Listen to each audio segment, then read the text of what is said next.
Mark A. Altman. And this is Darren Doctorman. And this is Ashley Miller. And we are the Inglorious TREKSPERTS. Go behind the scenes of all your favorite Star Trek series, from the original series to today, with the stars, writers, producers, and more, every Thursday, wherever you listen to podcasts. And for more, subscribe at TREKSPERTSPlus.com.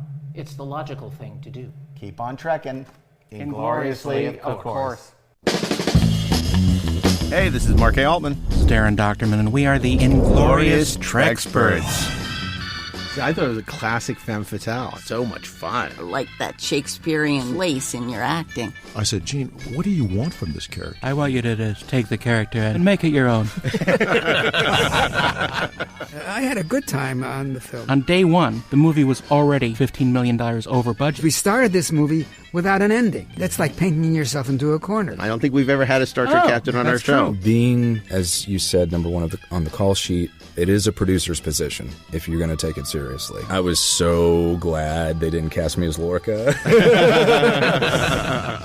You famously wrote that script in 12 days. On one level, I wrote the script, and on another level, the story was written by everybody and his brother. Well, I was going to say, what was your response when you were directing and Terry, sort of called you aside and said, "Hey, I want you to get back in front of the camera again"? I said, he sort of chummed the water a little bit. Are you ready to play Riker? What I thought he was saying was, you better go to the gym and lose some weight. Times. Are you going to trim your beard? Don't cut your hair. My interest was totally piqued. It's not hyperbole to say it's the best Riker material I've ever had.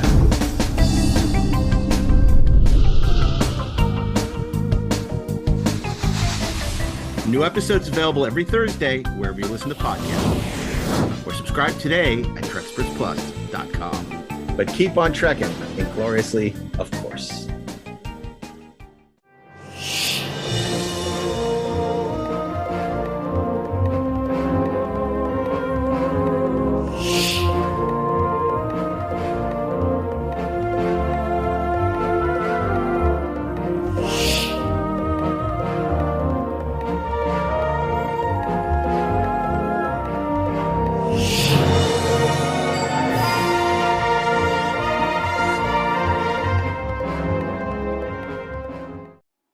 Hey, this is Mark A. Altman. And this is Darren Doctorman. And this is Ashley Miller. And we are the Inglorious TREKSPERTS. And welcome back to another episode of Inglorious TREKSPERTS for our special pre-holiday special, Toys, Toys, Toys. So many toys, all the toys. Before we introduce this thing, I just have to say that might have been our best performance ever for getting the TREKSPERTS. Don't spoil it. Don't spoil it. Okay. Fine. Just let it sit there. Let people Just enjoy it. Don't call attention to it. Let them enjoy it. Let's do it again. 1, 2, 3. I'm confident we can screw it up. So let's. No, we can. Yeah, I know it. So anyway, the holidays are almost upon us. I hear jingling and jangling and all kinds of fun stuff. In the jangle morning. And while I don't have a new book to promote, I hope you'll pick up Greatest Geek Year Ever 1982 from MTV on DVD and Blu-ray, which is on sale at your favorite retailer. But this is not about that. We're actually very happy because at Star Trek Las Vegas, we're pleased to have join us on stage our good friends from Factory Entertainment and EXO-6 to talk about what to expect in the world of Star Trek. Toys. Toys. Factory Entertainment. Where did you get those wonderful toys? Is Factory Entertainment. A wonderful. They do a lot of prop replicas, not just in the Star Trek world, but Star Trek. They just came out with a magnificent cat's paw replica of the Enterprise in the block of Lucite. Encased in Lucite, yes. That's right. Yeah. Hey, do we know what happened to their truck? You guys remember that? We don't. Yeah, of course. Man. Well, what Ashley's talking about is, unfortunately, at the Star Trek Las Vegas convention, Factory Entertainment, who just come from San Diego Comic-Con, they were exhausted, but they wanted to support the convention. They do a lot of Star Trek stuff. They were very excited to be there with the prototype of their Strange New Worlds phaser. They were robbed the first night of the convention. Yeah. Prototypes were stolen, bags were stolen, medicine was stolen, all kinds of stuff. It was a terrible thing because Truck key was stolen. Well, it turns out the truck key was stolen and the room key, and then they ended up breaking into the room, stealing more stuff, and their truck. So they ended up having to rent a truck from U-Haul or Enterprise or whatever, probably Enterprise, to get home with their booth. It was horrible. Because these are the nicest people you'll ever meet. Jordan, who owns Factory. Is just really terrific guy. A longtime listener of the podcast. I spent some time with him at Comic-Con, and he's a big fan of the podcast. Big longtime Star Trek fan, and we were delighted to offer him the invitation to come on stage and talk about what they had coming up, because they're doing such cool stuff. And and Darren took the helm on that one. I was off doing another panel at the time. I got dragged into some other panel, and it killed me because I really wanted to be there with you because I love talking about this stuff. And you missed a good one. It was a lot of fun. I'm sorry. Yeah, that's what I heard, and it was such a bummer because here I sort of roped everybody into this, and then I couldn't even be there for the panel. But Darren did his usual fine job. It was fantastic. Well, and it's always fun to do fun panels, and this was one of them. Well, look, and as much as we've joked around about EXO-6 in the past, they've done some beautiful work in the last couple of years. They do amazing work. Yeah, and it was great to showcase their work. They unveiled a couple of really fantastic figures at the convention, including Trelane. If you have the courage. And they had and at the panel, they showed the Worf in spacesuit from First Contact. In space. It was amazing. It lights up and everything. It's really fantastic. Does it say just like the real Michael Dorn? Just like the real Michael Dorn. Yeah, that's he can so turn cool. the world on with his smile. I want to ask you guys because an engine who owns EXO-6 and is a very enthusiastic fellow, is always soliciting people's ideas, like what should we produce, and he's always teasing this stuff, right? That they aren't going to make. What would you like to see EXO-6 make, Darren? Well, I would definitely like the Pike in wheelchair. Which apparently the prototype was gorgeous. It is. I don't know if they're making it, but it looked great. Real. Yeah. And from everything I've seen, the Gorn is amazing, and it's actually a figure of a stuntman in a Gorn outfit, which is awesome. See, that's great. And Bobby Clark will actually come to your house and open it for you. You can unbox it with Bobby Clark for an extra fee. But only after you pay $50. Yeah, exactly. Exactly. I mean, that's going to be at his booth next year. Well, I hope so. Yeah. I got a few figures I'd like to see them make. Now, I got to tell you, it's going to be expensive fall because I pre-ordered Kruge, Commander Kruge. Wang Chung. Wang Chung tonight. And also Savik's coming out, which I pre-ordered. So it's gonna be brutal, but that's okay. I'm excited about this. But here's what I consulted with my junior partner, and this is what we came up with. Definitely want an Ilea. Right. Ilea probe. Probe with the white with glowing probe light. Yeah, I would like that. Morn. Okay. I don't see that happening, but I would really like a Morn. And I gotta have a gold Ducat. They're doing a Garrick, which is nice. That's great. Glad, but I would really like a gold Ducat. You know what they should do is the intendant Kira Nerys. Oh, I'd buy that. Oh my God, right? Yes. Yeah. Gotta have an intendant. That would be great. Yeah. So there you go. Yeah, that'd be great. And then also Note to EXO-6. They should also have a Martog. Yeah. Oh my God. Yeah. Or do all of they should do all 3 of the original Klingons from the Deep Space Nine episodes. Yep. But I think I would rather have them as TOS. I don't know if I'd like to have them as both. Yeah, because I would love to have Kang Koloth and Kor. Yeah. And Baltar. Baltar. You have not seen the last of Baltar action figures. But these aren't action figures. These are museum replicas. Yeah. Yeah. Right, that's And they're action figures. and they're action And they're dessert topping. Yeah. And Come on, floor wax. What else? Ashley, you're on fire. What else? What else should they be making this EXO-6? I mean, honestly, the intendant is kind of a mic drop. Yeah. Maybe it should make God.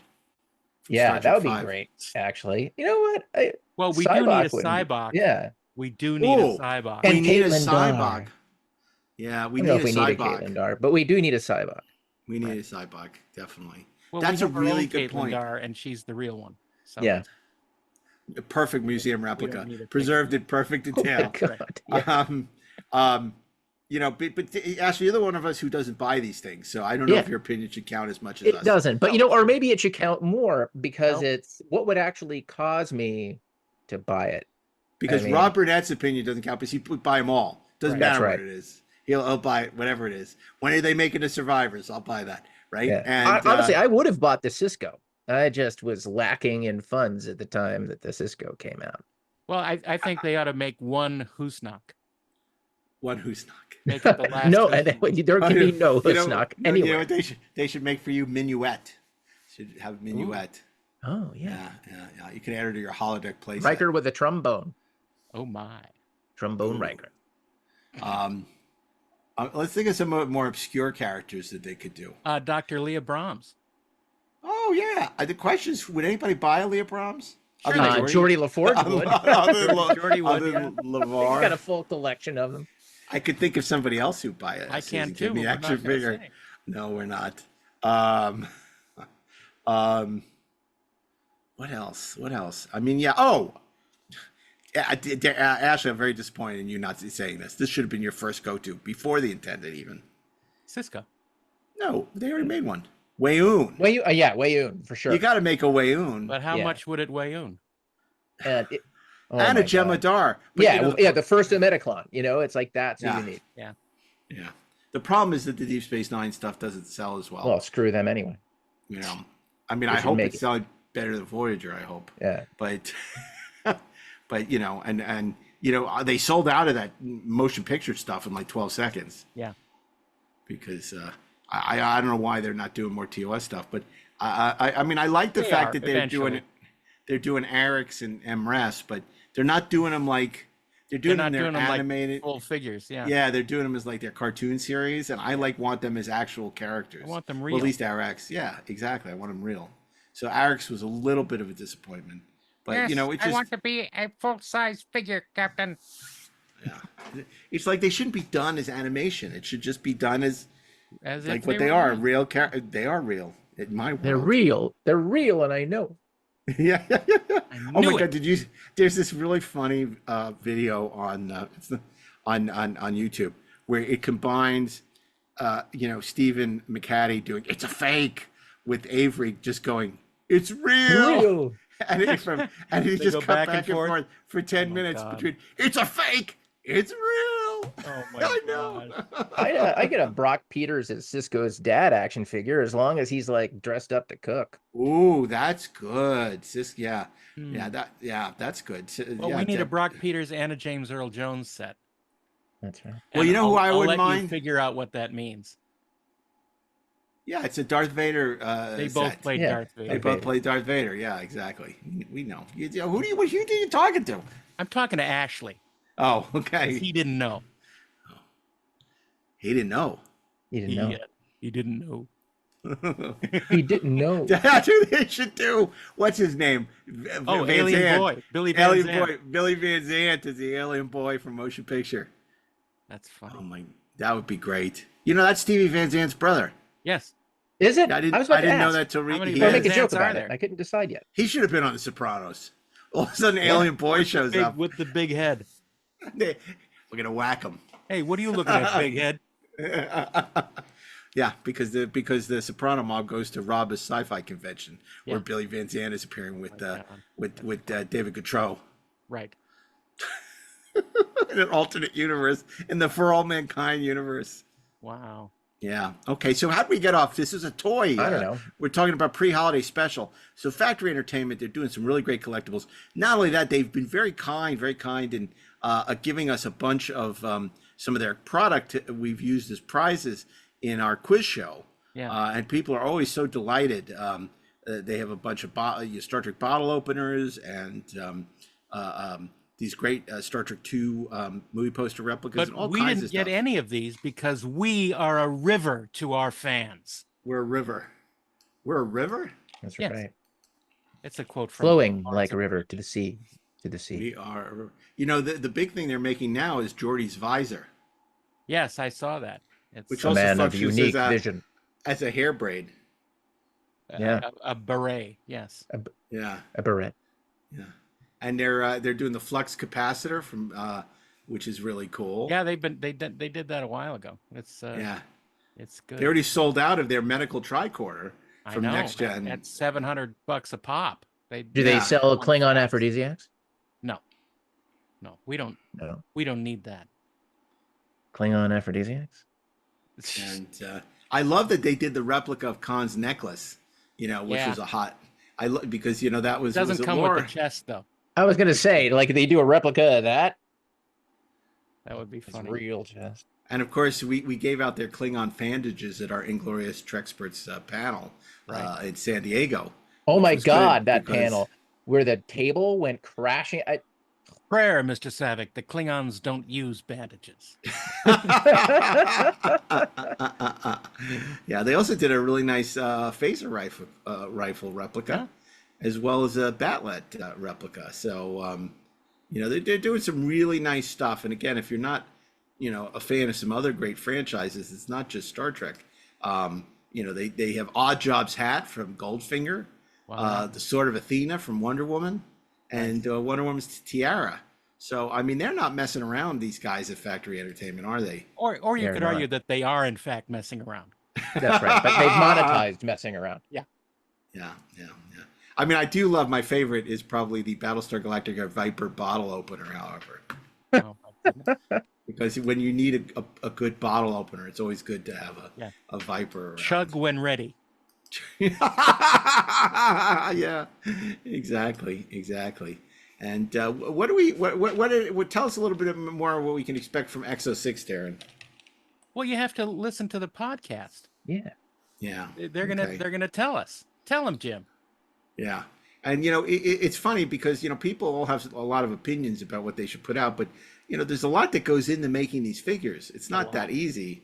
And, they really try and make sure that the bodies reflect the actual aesthetic of the actors.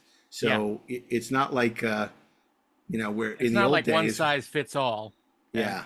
Spock has the same body as Kirk. It just doesn't happen that way. No, I mean, Or Spock has the same body as Savick, which should also be interesting. Yeah, it's like where they put, Savick on the body of Uhura. You just can't do it. Yeah, no. So, to their credit, and they just came out. This is a good one with Rolaren, Michelle Forbes' Rolaren, which is another great one. In retrospect, I wish I had collected Deep Space Nine, and I it's one of those things where at first I didn't get on board, and then it was too late because I already they had sold out of that ship had sailed, and once you missed out on Cisco, and then it was like, and then Major Kira, it was kind of like, I did get a Major I'm not going to Kira, start. though. I did. Yeah. Get Yeah. No, she's great, and of course, excited about her new book. Absolutely. Which is really a very personal book for her about women in Star Trek, and she talked to so many great actresses for this new book from Insight called, which is another great purchase I would recommend. Open a Channel, The Women of Star Trek. This is Nanaz book about, the challenges and triumphs of being an actress in the Star Trek universe. And I know we've been talking about her with this for a while, and, she spent a lot of time on this and a lot of time interviewing people and some real eye-opening revelations. And I think it's going to be a great book. So people should definitely look into picking that up wherever they get their books, or on Amazon or Barnes and Noble. And who knows? Who knows? You might hear more of it in the coming weeks. Yeah. And before we turn this over to our panel and Darren Docterman, who did such a wonderful job hosting it, I also want to point out our friends at La La Land Records have always been super supportive of our podcast. But more than that, they have been super supportive of Star Trek and Star Trek music. Yeah. Obviously, no one can forget their amazing collection of TOS music, which is long out of print. However, they've been reissuing most of the box set as the 1701 collection. So if you hadn't had a chance to pick up this limited edition 1701 collection at La La Land Records, you really should, because it features most of the box set of complete music from the original Star Trek. And it is stunning with all new liner notes from our good friend Jeff Bond. And that's something I would highly recommend. And of course, on the site, you can also find a lot more Star Trek. They put out the great motion picture, latest version of motion picture, 2 CD set, their 50th anniversary Star Trek collection, beautiful limited edition set of James Horner's score to Star Trek II, a great Voyager collection as well is still in print. So there's a lot of great Star Trek music from La La Land Records, in addition to everything else that they do, which are soundtracks to some of the great movies. And always never a disappointment. They just reissued Elmer Bernstein's Heavy Metal, which is stunning, is great, and so many other great works. And by the time this episode is out, there's a very interesting release that you will be very interested in, Mark. Really? The Natural? Nope. No? I'm not going to say. Not going to say. But this episode's already out. I know, but I can't say. It's in the future, where we're all going to spend the rest of our lives. He's sworn to secrecy. I can't say. It's coming soon, though. Coming soon through now, Colin. Okay, well, if that's the case. It is the case. Well, anyway, I don't want to take any more time, because I know people are anxious to hear this fantastic presentation at Star Trek Las Vegas, where we're initially joined by our friends from Factory Entertainment, and shortly thereafter joined by the team from EXO-6. So stay with us after these brief commercial messages as we take you on our pre-holiday voyage and boldly go to visit toys. Where did they get those wonderful toys? We're about to tell you right after these brief commercial messages. Saí da escola já com uma formação profissional no currículo? Metodologia por projetos? Preparação para o Enem? Atividades extras gratuitas, como acesso a oficinas, simulados, vagas de estágio, Olimpíadas do Conhecimento e muito mais? Esse é o Ensino Médio Técnico do Senac. Quer saber? Senac. Acesse sp.senac.br/ensino médio e saiba mais. Ideal mesmo para o mundo atual seria fazer o ensino médio junto com o curso técnico, certo?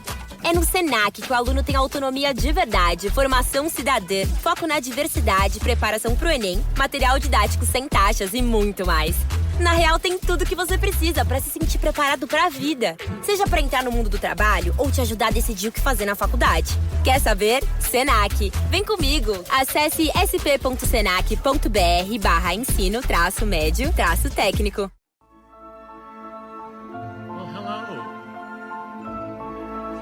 Ready for some fun new stuff to spend your money on? That's what I thought. I'm Darren Docterman, 1/3 of the Inglorious TREKSPERTS, as you've seen in every video that we've shown. Welcome. We're going to talk with some fun people who are actually from the dealer's room that you can talk to afterwards. We're going to start out with the fellows from Factory Entertainment. We have the CEO and President Jordan Schwartz and the creative director Barry Eldridge. So welcome them, please. Hi, everybody. We'll have you guys on the couch, and I'll sit right next to you. Oh, couch is good. After San Diego Comic-Con for a week and then a couple of days here, a couch is really nice. So hi, guys. If anyone hasn't visited their booth in the dealer's room, you have some really fun stuff. Oh, we try. I wanted to tell you a little bit, since this is our first panel. And first of all, thank you to Darren and the Inglorious TREKSPERTS for having us here. We really appreciate the opportunity. Well, we love you guys. Well, thank you. It's a mutual admiration society. And I want to thank, the lights are right in the eyes, so I guess I'm going to have, I'm imagining it's a full room, but in any event, I want to thank the 3 people who showed up. Yes, all you, and the free beer is later. But since this is our first time doing a panel, I want to start by maybe give you a little bit of history of our company, because I don't know how many people of you have actually met us or seen us in the dealer's room here or seen us online or at other shows. We are Factory Entertainment, and we do licensed collectibles, predominantly from Star Trek, but for other things as well. James Bond, House of the Dragon, Game of Thrones, Men in Black, Back to the Future, a couple things you've heard of. And we have a particular area of expertise, and that is prop replicas. So what I'd like to show you now is a prop replica circa, this thing is supposed to move, isn't it? Hit it again. Is there a receiver somewhere? The clicker doesn't seem to be working. Anybody know any good jokes? This is what happens when you got to pay your bills. That's a prop replica circa 1974. You can see how detailed and accurate it is. I had that one. They were awful, but they were the only ones we had. Well, show of hands. It's really important that it's a communicator on there so you know what you're looking at. Okay, we'll give it a shot. Thank you. Well, anyway, I really was hoping for a show of hands. How many people in the audience actually watched Star Trek in its first run on NBC? Anybody? Yay, one old person. Well, I did, and I first saw it when I was about 9 years old, and at 9 years old, you don't really necessarily grasp that it's all about an optimistic vision for humanity in the future, or somewhat thinly veiled social commentary on humanity in the present. Sometimes it's about the toys. It was about the toys. I guess Brian pretty much covered that. But I had this toy, and I ran around when I guess it came out in 1968, so I was about 11 years old. And I probably annoyed the hell out of my parents day in and day out, but I was captivated by it. And that's as close to a phaser as you can buy in 1968.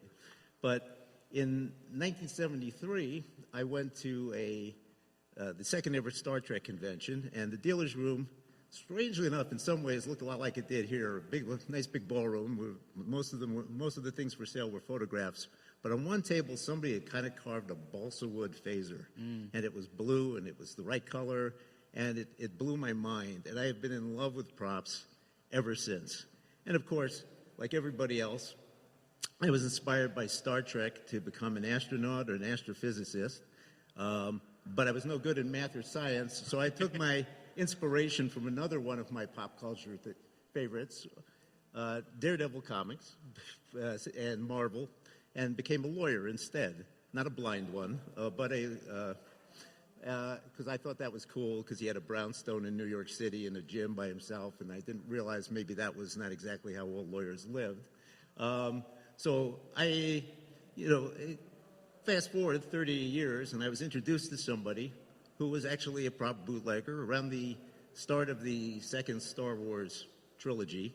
And long story short, I introduced him to some people. We formed a company called Master Replicas, which was the company that validated prop replicas as a collecting segment.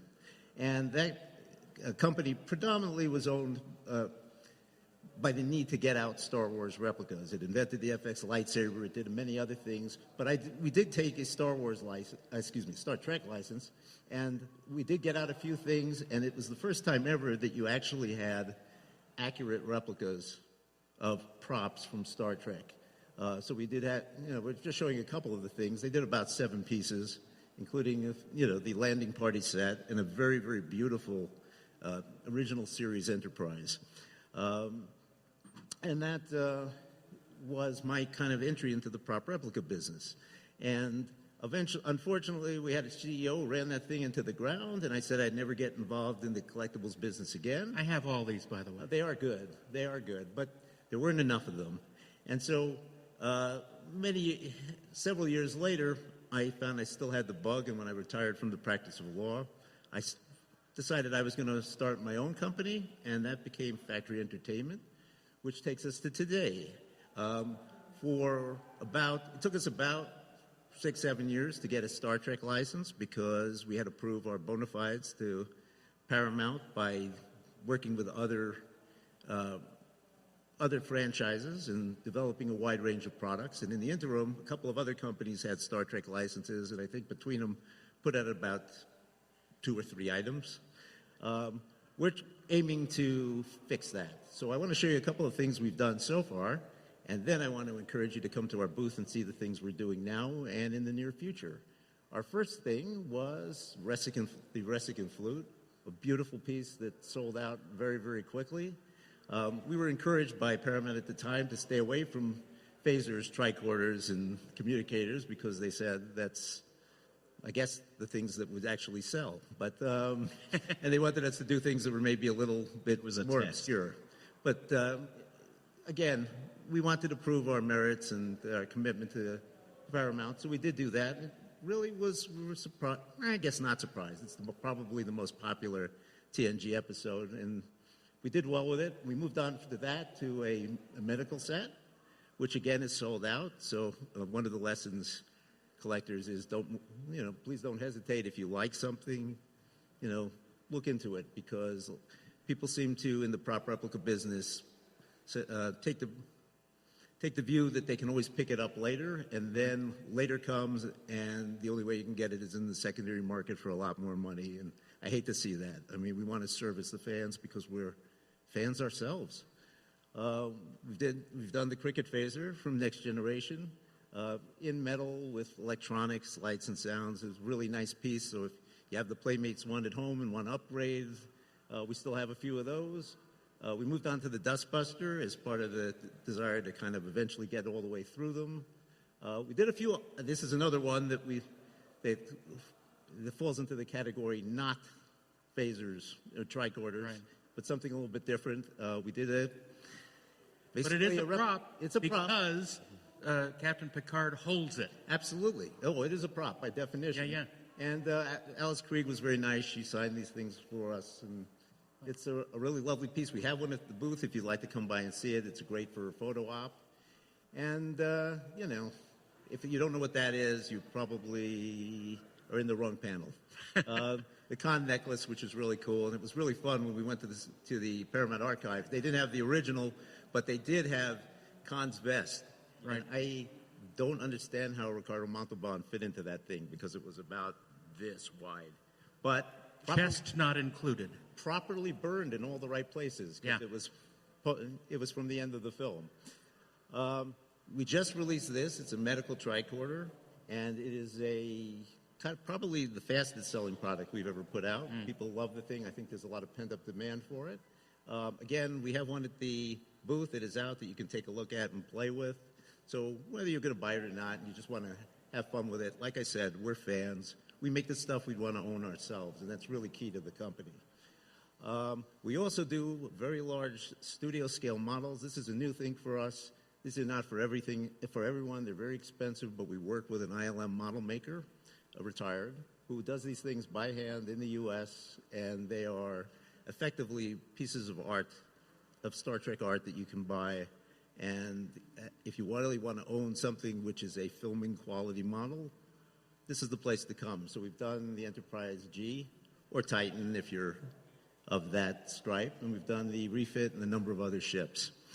But that's enough about history. The title of this is Anatomy of a Prop Replica, and Barry, our creative director, is going to talk to you about how we went about creating the phaser from Strange New Worlds, because it's a pretty interesting story. At least I think so. Hi, everyone. I'm going to take you on a little journey and show you how we work on some of these things. It's sort of something we want to share because we enjoy doing it. So everybody knows this piece. I think hopefully everybody agrees with me here. As soon as we saw it on screen, we were all like, yes, because it's got that beautiful homage to the classic TOS phaser, but it's also different. Not too different that it's weird, but it's different. So first thing we do is, and when we're lucky to do this, is study the original prop. So that's the original prop right there. This is the piece from the archive. And then what we do is we go through a process of studying it, measuring it, examining it. We take detailed photo reference, we take color reference. It's not always possible because a lot of the older props are no longer available to be studied. They are either no longer in existence or they're in a private collection. So we don't always get the luxury of this working directly with a studio with a screen use prop. But there's always, as well, a little bit of, you get really excited to handle a prop. It's kind of, wow. And then you actually handle it. And we've been lucky enough over the years to handle some pretty holy grail props. And they're not usually very good. Little secret. They're made for production. So they're made, and let me be very clear, the people who make them, fantastically talented. They're made beautifully. But they're serving a purpose. They're serving a purpose to look good on screen. And usually they're created in maybe a couple weeks. Yeah, usually in a couple of weeks on a very low budget. Now, oddly enough, this piece is actually phenomenally well made. It is all metal. It was made at a very expensive price. We were told, what was it, like $6,000-7,000 Canadian. They're each. Which is, what's that, like $7 today? Yeah, $200. But it had its limitations. You can see here, this is the P1 phaser. It's a battery cover. That's all it is. You just lift it off the top of here, and the battery to operate the prop is underneath. And then the prop, bizarrely, was remote controlled. So the user doesn't do anything. Somebody offset has a remote control, and they trigger the action that the prop is supposed to be triggering. It's for timing purposes.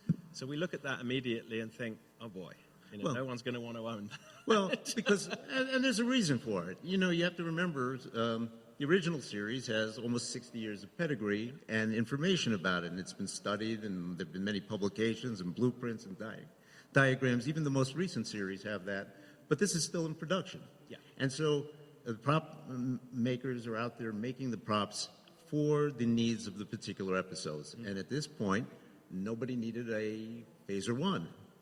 Nobody needed an overload sequence. No. Nobody needed an emitter on the hand phaser. They'll get to it eventually, but that's not really what fans would expect if they were going to spend several $100s to buy a prop replica. They want something that kind of feels like it fits in Star Trek canon. So, in other words, the name prop replica doesn't necessarily mean what you think it means. No. It's not a replica of the prop. It's a replica of what the prop would be in the best possible world. Nobody wants a replica. Well, I had 2 or 3 guys on the RPF that want a replica of an actual prop with all its flaws and faults. Right. But what most people want is what they perceive they saw on screen, not the actual, as Barry said, very fragile piece that actually existed. So our goal is to make something that people will want to own, display, and that will actually hold up for more than 15 minutes. And something you can keep in your home. We realize people are coming along a journey with us, and you're buying this, and if it's sat there on your shelf and you see it every day, and you see that thing that at the beginning that you enjoy as an accurate flaw, after a while it begins to bug you, and when you pick it up and you think, that's not really what, I wish. So there's an element of wish fulfillment, but also it works with, we're not just creating it, we're working with the studio. So after we examined it, let's go back one, they also provided us, these are done by a concept artist called Ray Lai. I don't think anyone's ever seen these before. I worked with Ray on X-Men. This is how the prop was designed. So the production people were given these blueprints, and they were given all this various information that may or may not make sense. And you can see that some of the things that would have been intended to be in a phaser are there. So the P1 is separate. There are various details here that are not present on the prop at that time because, as Jordan mentioned, the script hadn't required it. So we got these drawings. This is a second drawing, and you can clearly see that it does have a removable P1, and so we work with these. And then we were also lucky to be given, and this is a gift when this happens because it's rare, we got the 3D files that we used to make the original prop.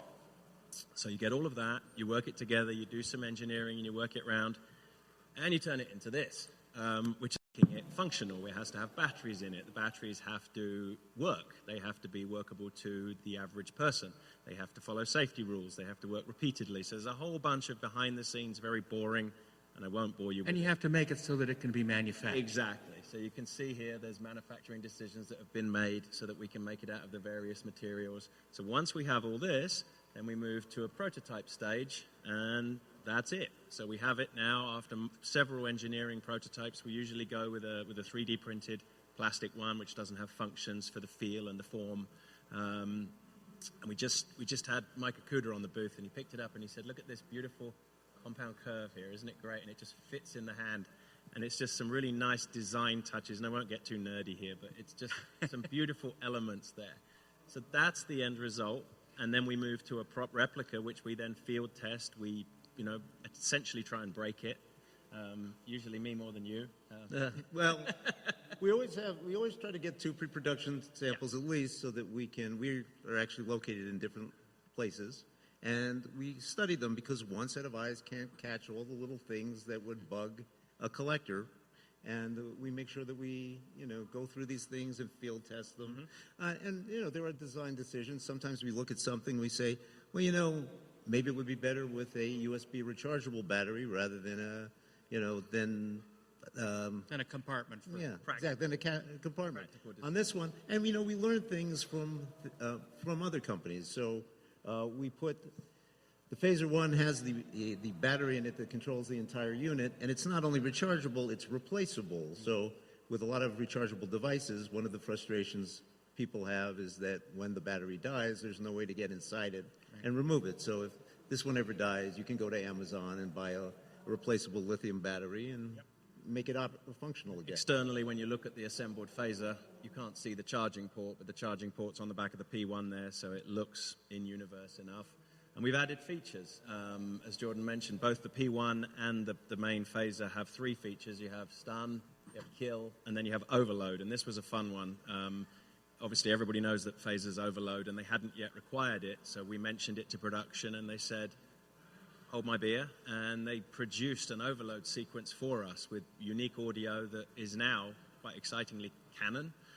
So when and if we ever see a Phaser overload, hopefully we do on screen, it'll employ this sound effect. So it was really fun to be able to work directly with the production people and actually sort of create something that was always intended to be there but had never physically arrived. And our hope is going forward. We have some conversations set with the more senior production people. Our expectation is now that we've figured it out for them, that they will actually use our phasers in production going forward, and this will actually be canon. So pretty exciting. That's not an opportunity that as an outside company and a licensee you get very often.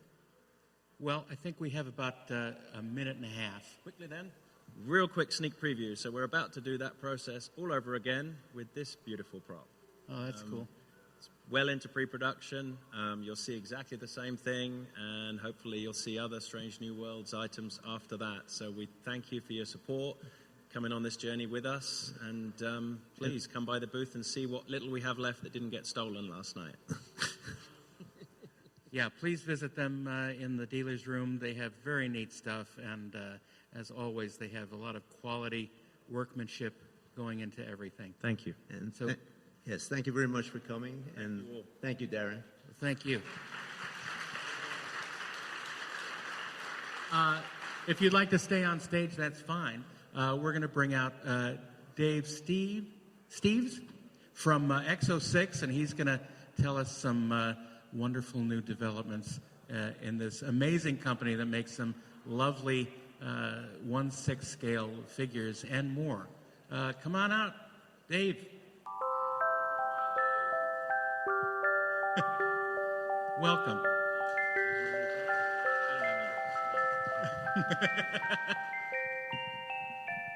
Did they give you a microphone? I'll give you mine.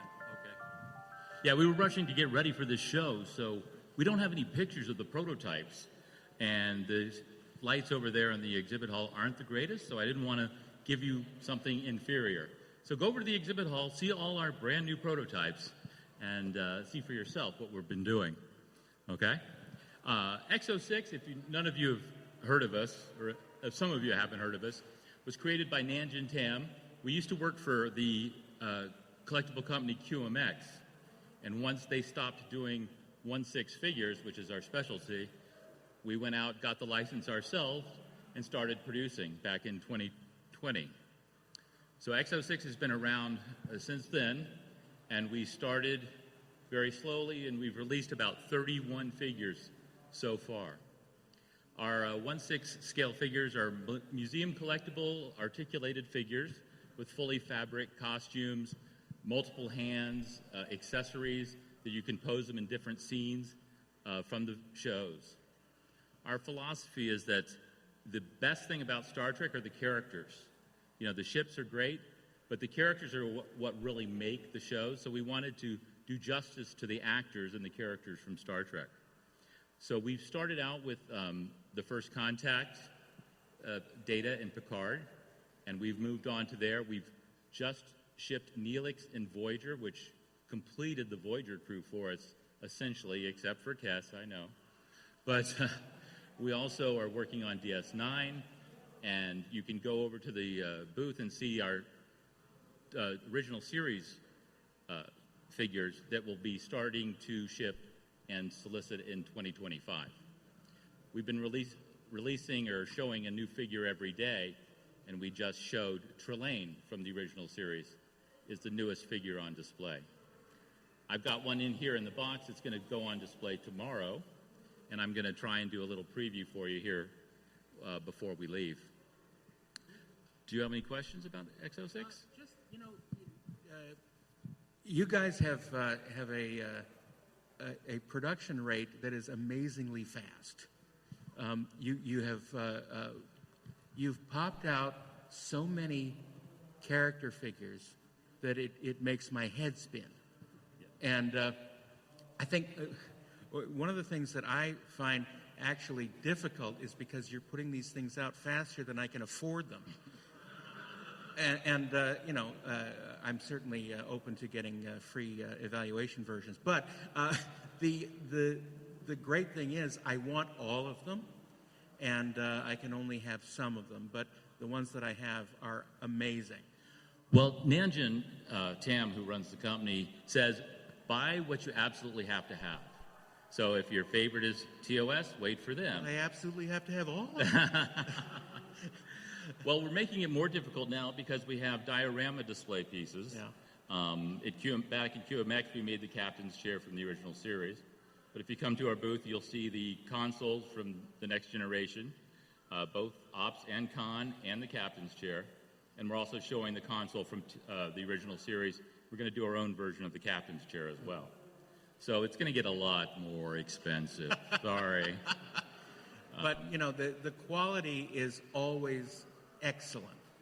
And I have not been disappointed with any of the figures that I bought from you guys. Well, that's great to hear. So I really appreciate that. And the sculpts are amazing.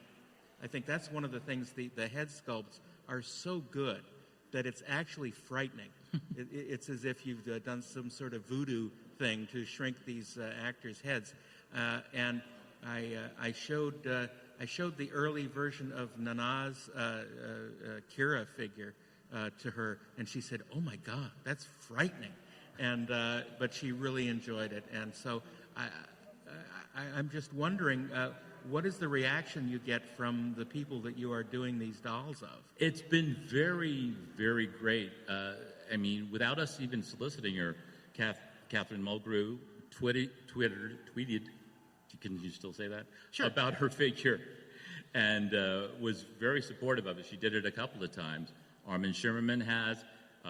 Jeffrey Coombs actually sent me some assets that even the studio didn't have for his characters to help us develop them. So it's been great. And to say to the sculpts, I mean, we get high-res assets from Paramount for the more recent shows, but sometimes it's hard to get stuff from back in the day.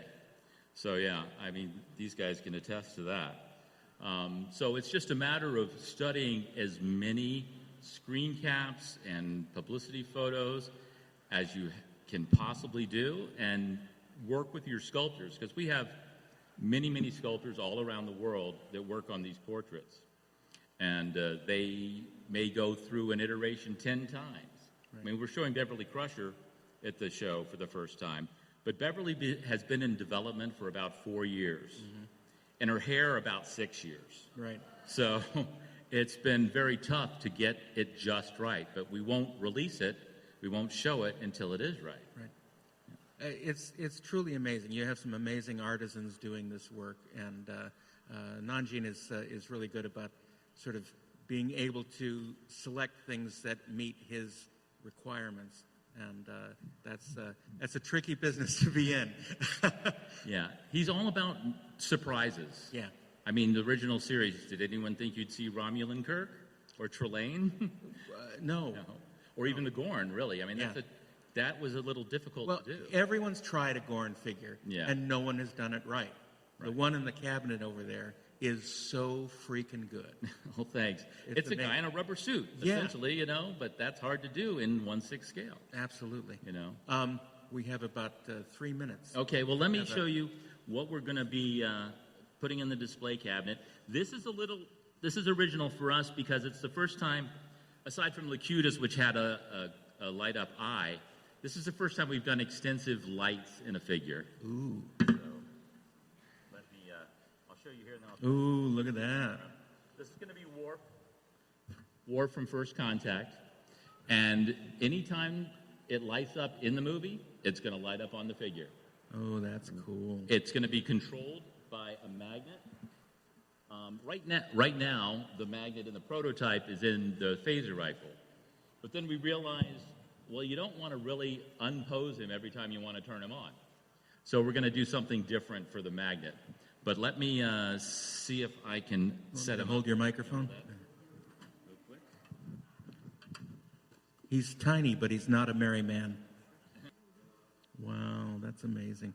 And spacesuits are not easy to do, especially at this scale. That's wild. Okay, here's the reveal. Stand by. The bridge is smashed. The computer's inoperative. This is the phaser rifle, which you will want to pose him with, and hopefully we can get the light to go on. It's a little tricky right now, but of course, this is an early prototype. There we go. Look at that. Yeah. It lights up on the leg, the arm, the chest flashes, the helmet. Wow. The helmet flashes. So you come over, we'll try and have him on all the time in the booth starting tomorrow. So take a look at that. And my power bank, he doesn't draw a lot of power, so the power bank will go off, and that's what it just did. But it operates off USB. The USB plugs into the foot. And so we're trying to eliminate batteries where we can. The engine is very conscious of the environment. So most of our stuff operates through a USB-C cable, including the Borg Alcos, if you go over and see how impressive those are. We have a bunch of stuff that's going to be powered that way. So. That's awesome. David, thank you so much. EXO-6, Factory Entertainment, thank you all. And stay with us. Thank you.